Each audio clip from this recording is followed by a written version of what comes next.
Hey guys, for today, I want to educate you a little bit about weight loss and how weight loss is not linear. And if you started losing a lot of weight at the beginning, that is not going to consistently happen week by week. And the reason why that happens is because your body adapts. You see, what happens is when you start losing weight, your body is probably most likely in a calorie deficit, either through more movement or less food consumption. Now, when that starts to slow down, that happens about, maybe 4 weeks into the game. And then we need to start looking at other ways to either get you to move, change your macros, or be more consistent. So when you start to get into a consistent mode, then your body starts dropping again. And weight loss is periods of plateaus. Now, how long should you be in a plateau really determines on many, many factors. So it depends on your lifestyle, your sleeping, your habits.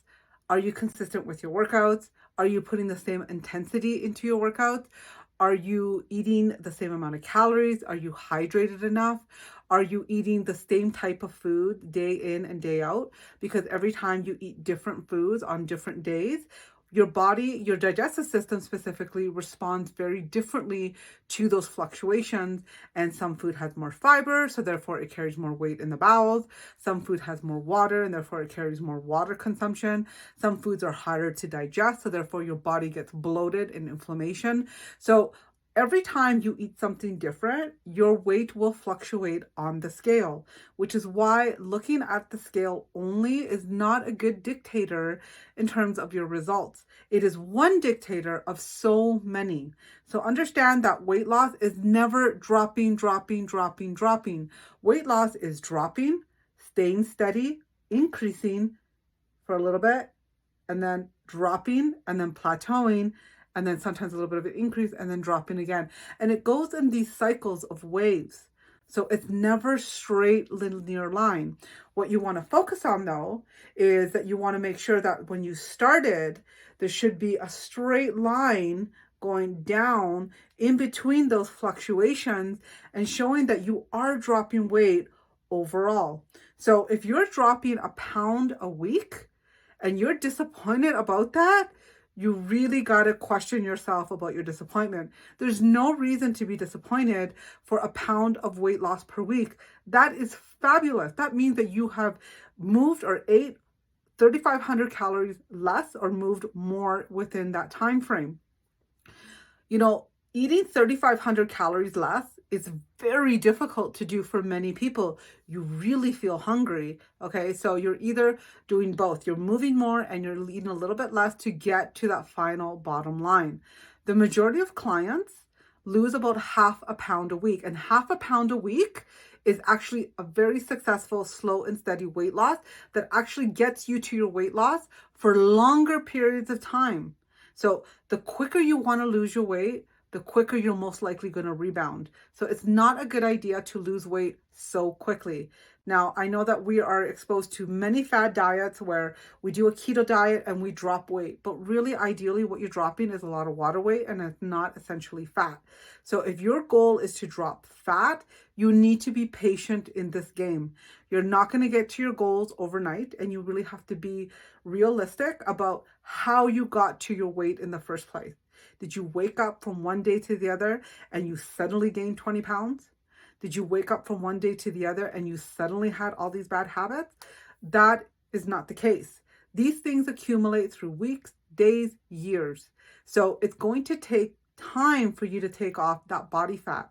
Body fat stores very easily, but it is damn hard to take it off of your body. And it requires consistency, it requires effort, it requires intensity, and it requires you being patient with yourself and understanding that there's going to be waves that you ride through, especially being a woman.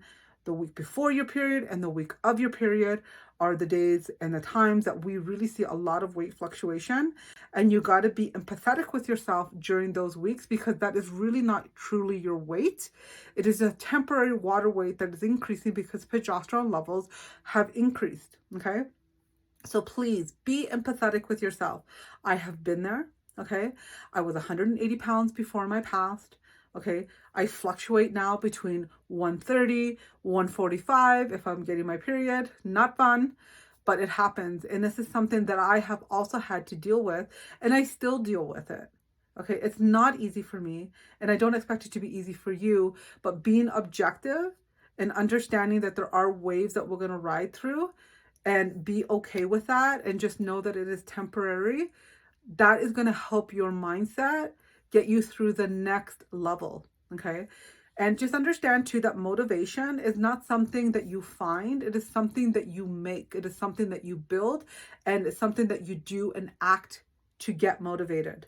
So if you have been out of the gym and you're not eating right and you feel demotivated, you're not demotivated because you don't feel like going to the gym. You're demotivated because you haven't been doing that consistency of moving your body that made you feel great and motivated in the first place. So if you're feeling lack of motivation, start making some steps forward to make yourself feel good. If you don't feel like going to the gym, push against that and go to the gym and see and analyze how you feel after. Because I promise you that you're going to be like, I didn't want to go, but I'm so glad that I went. And then that's going to spiral into you going back into the gym. Even if you do one set, even if you're short on time, okay? I know we're all busy, but we're busy doing a lot of other things that maybe are not taking care of ourselves. And if we don't take care of ourselves first, we're always going to be put on the back burner. And I don't think that's what you guys came here for. You guys came here so you can put yourself first, so I can help you through that. But I can only motivate you so much. I can only push you so far, and I can only hold you so accountable. A lot of it needs to come from your end. So look at what you're doing from your end and strive more. Be better. Take the actions you need to take. And the scale is only one dictator of that. Okay, now if we were to look at aesthetics, look at yourself in the mirror and be honest with yourself. Do you see a little bit more definition in your arms? Do you see your waist getting a little bit smaller? Are your clothes fitting better? Maybe not necessarily looser, but are they feeling a little bit more comfortable? Okay. Look at your results in many different pillars. Don't just look at the scale. Ask yourself these questions and you will know whether you are ahead of the game or you're not. Are you stronger? Is your diet better than it was before? Are you thinking about being better every day and living a healthier lifestyle? Okay. Do you feel like you have more energy? Are you able to be more consistent in your lifestyle, such as creating your meal plans on Sundays? Okay. Focusing on moving your body minimum 3 times a week. And maybe you haven't done that before. Look at your sleeping quality. Are you sleeping better? Are you making better habits to go to bed earlier? All of those things are proof that you are getting better. So all of these things are going to help you really understand that you need to look at other things other than just the weight on the scale. Because if that's the only way that you're measuring your success, your journey to your health goals is going to be very short-lived and you're going to be very demotivated and you are not going to enjoy the journey. Because the truth of the matter is that your weight is never going to go down, down, down, down, down every single week. And because it's not going to happen that way, you need to change your mindset around it and understand the science behind fat loss. Fat loss is never linear. There's going to be waves and you need to ride those waves for you to get down lower into your fat loss set point.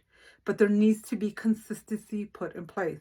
So if you're working out for 1 week and then the next week you're only working out for 1 day a week, and then the week after that you're going on vacation, you're really not doing anything, but you're walking maybe a little bit more, it's not the same. It's not the same intensity. It's not the same type of movement. And you're sending your body a lot of different signals. So with all those different signals, you need to be prepared mentally to understand that you're not going to get the same results when you put in all the effort, when you had complete consistency, when your diet was nailed, right? When you got good sleep and you were right in the right mindset. And for women, when you were in week 2 or week 3 of your cycle, where you feel the strongest and you're the slimmest. So please be objective about your goals, about where you're going, and just be kind to yourself, because this is a journey that we're all going through. And of course, please reach out, because this is really important for me to understand where you are, how you're feeling, so I can help you through this journey.